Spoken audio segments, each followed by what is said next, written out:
Welcome welcome welcome साथियों, नमस्कार। स्वागत है आप सभी का। मैं लेखराम लहरे आज फिर से हर साल की तरह इस साल भी मैं आप लोगों के लिए मोस्ट इम्पॉर्टेंट क्वेश्चन लेकर के आया हूं। अभी मैं आप लोग को first semester BA BSc BCom में से मोस्ट इम्पॉर्टेंट क्वेश्चन अभी बताने जा रहा हूं। ये इम्पॉर्टेंट क्वेश्चन अभी 2025-26 दिसंबर और जनवरी के लिए जो एग्ज़ाम होने वाले हैं उसके लिए बहुत ही इम्पॉर्टेंट है। सारे विद्यार्थी अभी जो बताया जाएगा बिजनेस लॉ में से मोस्ट इम्पॉर्टेंट क्वेश्चन बताए जाएंगे, उसको आप लोग क्या करोगे, अच्छे से पढ़ोगे।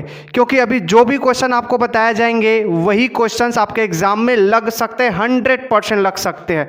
जो भी क्वेश्चन आपको बताया जाएंगे वे बहुत ही इंपॉर्टेंट रहेंगे, ठीक है।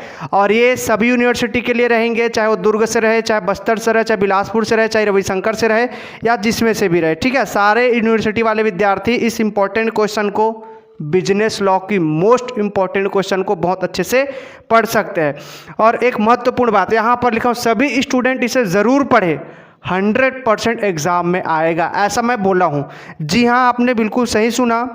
अभी जो मैं आपको बताने वाला हूँ ये टॉपिक, ये क्वेश्चंस बहुत ही इंपॉर्टेंट क्वेश्चन है। प्रत्येक साल इसमें से क्वेश्चन आते हैं, तो आप लोग इस क्वेश्चन को अच्छे से पढ़ोगे, ठीक है जी। तो सीधे टॉपिक में आए, सीधे टॉपिक में आते हैं। मैं आप लोग के लिए सीधा क्वेश्चन लगा देता हूँ। तो क्वेश्चन मैं यहाँ पर लगा देता हूँ, तो क्वेश्चन यहाँ पर मैं लगा दिया हूँ, ठीक है। Business law most important question 2025-26 BCom BA BSc दिसंबर और जनवरी में जो एग्ज़ाम होगा 2025-26 में, उसके लिए क्वेश्चन है, ठीक है जी। तो सबसे पहला क्वेश्चन है यूनिट 1 में से पहला क्वेश्चन, सभी अनुबंध ठहराव होते हैं लेकिन सभी ठहराव अनुबंध नहीं होते, इस कथन की विवेचना कीजिए, अनुबंध के आवश्यक तत्वों को भी समझाइए, ऐसा बोला हूँ मैं। तो ये क्वेश्चन मोस्ट इम्पॉर्टेंट है, ये क्वेश्चन को आपको छोड़ना नहीं है, क्वेश्चन को तगड़े से पढ़ना है, गारंटी है अनुबंध से क्वेश्चन लगेंगे, अनुबंध से क्वेश्चन आएगा, ठीक है। इसी क्वेश्चन को आप नीचे में देखेंगे, अथवा करके बताएं, इसी क्वेश्चन को अलग तरीके से भी पूछा जा सकता है आपके यूनिवर्सिटी में। अनुबंध क्या है, वैध अनुबंध के आवश्यक तत्व या लक्षण बताइए, ऐसा आपको बोला भी जा सकता है, ठीक है। तो ये आपका पहला क्वेश्चन है जिसको आपको पढ़ना है। सेकेंड क्वेश्चन है अनुबंध करने के योग्य पक्षकार से आप क्या समझते हो, ये वाला क्वेश्चन।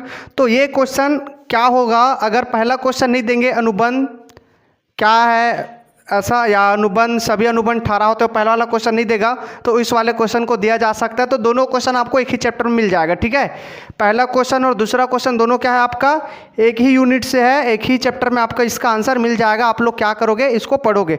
वैसे आप पहले क्वेश्चन की तैयारी करते हो ना, उसमें एक एक्स्ट्रा इसको डाल देना, मतलब पॉइंट बस को डालना है, ठीक है। बाकी दोनों सेम टॉपिक है, सेम क्वेश्चन है। आप पहला करोगे तो दूसरा की तैयारी होगा, दूसरा करोगे तो पहला का होगा, ठीक है। थोड़ा डिफरेंस है, अच्छे से पढ़ोगे।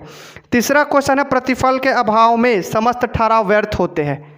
तो आप ये तीसरा क्वेश्चन दो प्रतिफल का, most important for this year, ठीक है। ये क्वेश्चन बहुत इंपॉर्टेंट है इस साल के लिए। आप क्या करोगे, इस क्वेश्चन को पढ़ोगे।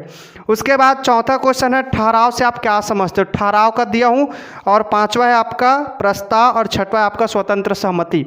तो यहाँ पर क्या है, चौथा पांचवा छठवा जो है वो इम्पॉर्टेंट तो है, इम्पॉर्टेंट टॉपिक है। आप क्या करोगे, इसे एकदम ज़्यादा ना पढ़ करके पेज बदल बदल करके देख लेना। बाकी ऊपर का जो दिया हूँ उसको आपको क्या करना, अच्छे से पढ़ना ही है, ठीक है। उसको छोड़ना है, उसको पढ़ना है। तो यहाँ पर यूनिट 1 में मैं आप लोग को 6 क्वेश्चन दिया हूँ, जिसमें से आपको 3 क्वेश्चन, पहला दूसरा तीसरा, वैसे तो पहला और दूसरा दोनों सेम ही क्वेश्चन है, तो पहला और दूसरा सेम, दोनों सेम आ जाएंगे। तो क्या करोगे, पहला दूसरा और तीसरा अर्थात चौथा तक आपको इसमें से पढ़ना है, ठीक है जी। इतने क्वेश्चन को आप पढ़ोगे, पाँचवा छठवा के लिए पेज बदल करके देख सकते हो।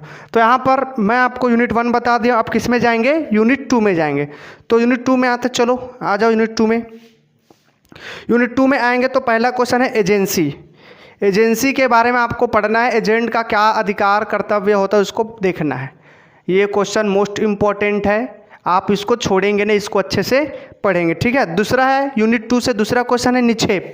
निक्षेपी के बारे में आपको क्या करना है, अध्ययन करना है। तो इसको आप क्या करोगे, निक्षेप के बारे में अच्छे से अध्ययन करोगे।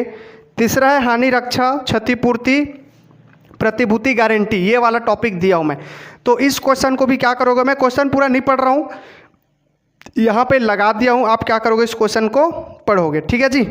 चौथा क्वेश्चन क्या है, गिरवी है। चौथा क्वेश्चन क्या है, गिरवी है। और उसके बाद पांचवा है तुम्हारा सामान्य ग्रहणाधिकार और छठवा है तुम्हारा एजेंसी। एजेंसी जो छठवा दिया हूँ ना, वो पहला और छठवा दोनों सेम है, थोड़ा ही डिफरेंस है। पहला को पढ़ोगे तो छठवा की तैयारी हो जाएंगे। तो यहाँ पर मैं आपको यूनिट 2 में 6 क्वेश्चन दिया हूँ, तो उसको आप 5 ही मानो, क्योंकि पहला और लास्ट क्या है, एक ही जैसा है। दोनों क्वेश्चन अलग है, बाकी दोनों का आंसर मिलते जुलते रहेंगे। ठीक है, पहला पढ़ते हो तो लास्ट का तैयारी होगा, लास्ट पढ़ते हो तो पहला की तैयारी होंगे। ओके, तो यहाँ पर जो क्वेश्चन बताऊँ, पहला, दूसरा, तीसरा, ये तीनों मोस्ट इंपॉर्टेंट है। आप इसको अच्छे से पढ़ोगे, मोस्ट इंपॉर्टेंट है, ये आएंगे ही आएंगे, इसी में से क्वेश्चन उठेंगे। यूनिट 3 में जाएंगे तो विक्रय अनुबंध के बारे में आपको अध्ययन करना है। किसके बारे में, विक्रय अनुबंध के बारे में अध्ययन करना है। दूसरा शर्त और आश्वासन, और उसके बाद तीसरा क्रेता की सावधानी। इस साल क्रेता की सावधानी क्वेश्चन लग सकते हैं, मोस्ट इंपॉर्टेंट है। क्रेता की सावधानी को आप क्या करोगे, अच्छे से देखोगे। उसके बाद चौथा है अदत्त विक्रेता, पांचवा है आपका उपभोक्ता विवाद के निवारण, उपभोक्ता संरक्षण टॉपिक से। तो यहाँ पर 5 क्वेश्चन दिया हूँ, जिसमें से आप 3 क्वेश्चन पहला, दूसरा, तीसरा को अच्छे से पढ़ोगे। अदत्त विक्रेता को भी आप नहीं छोड़ोगे। ठीक है, अदत्त विक्रेता को भी क्या करोगे, पढ़ लोगे। अब उसके बाद यूनिट 4 में आते हैं, तो यूनिट 4 का पिक लगाया हूँ मैं, यहाँ पर देखेंगे। सबसे पहले चेक रेखांकन। चेक रेखांकन को आपको पढ़ना, चेक रेखांकन के प्रकार को आपको देखनी है। ठीक है, उसके बाद आपका विनिमय साध्य विलेख की परिभाषा देना है, इसके बारे में आपको अच्छे से पढ़ना है। सेकंड क्वेश्चन, इसको भी आप पढ़ोगे। और उसके बाद प्रतिज्ञा पत्र। ये क्वेश्चन को ना, प्रतिज्ञा पत्र को थोड़ा सा देख करके पढ़ना, क्योंकि ये खास नहीं लग रहा है, बाकी आ भी सकता है। उसके बाद धारक और यथाविधि धारक, फिर सीमित दायित्व। सीमित दायित्व वाला क्वेश्चन भी कम चांसेस है। तो यहाँ पर यूनिट 4 में आपको 5 क्वेश्चन दिया, जिसमें से पहला, दूसरा, तीसरा को आपको अच्छे से पढ़ना है। ठीक है जी। अब मैं आप लोग के लिए महत्वपूर्ण बातें बताता हूँ। जितना भी क्वेश्चन मैं बताया हूँ वे सारे मोस्ट इम्पॉर्टेंट है। आपको क्या करना है, क्वेश्चन को अच्छे से पढ़ना है। आप पहला, दूसरा, तीसरा क्वेश्चन को तो अच्छे से पढ़ेंगे, और लास्ट तरफ का क्वेश्चन नहीं पढ़ते हो तो उसको भी देख लेना, एकदम छोड़ना नहीं है। ठीक है जी। तो यहाँ पर मैं आप लोग को मोस्ट इंपॉर्टेंट क्वेश्चन बता दिया हूँ। अगर आप लोग इसी तरह का मोस्ट इंपॉर्टेंट और देखना चाहते हो तो मैं यहाँ पर प्लेलिस्ट बना दूंगा इंपॉर्टेंट क्वेश्चन 2025 का। आप उसमें जा करके अर्थशास्त्र का भी देख सकते हो, बिजनेस इकोनॉमिक्स का, और इसका भी देख सकते हो। कुछ दिन बाद मैं आगे और कोई सब्जेक्ट का इंपॉर्टेंट क्वेश्चन लेकर के आऊँगा। ठीक है, तो ये वीडियो आप लोग को अच्छा लगा होगा तो वीडियो को लाइक करेंगे, और ज़्यादा से ज़्यादा अपने दोस्तों में शेयर करेंगे, और कमेंट भी करेंगे। ठीक है, तो वीडियो यहीं समाप्त करते हैं। All the best.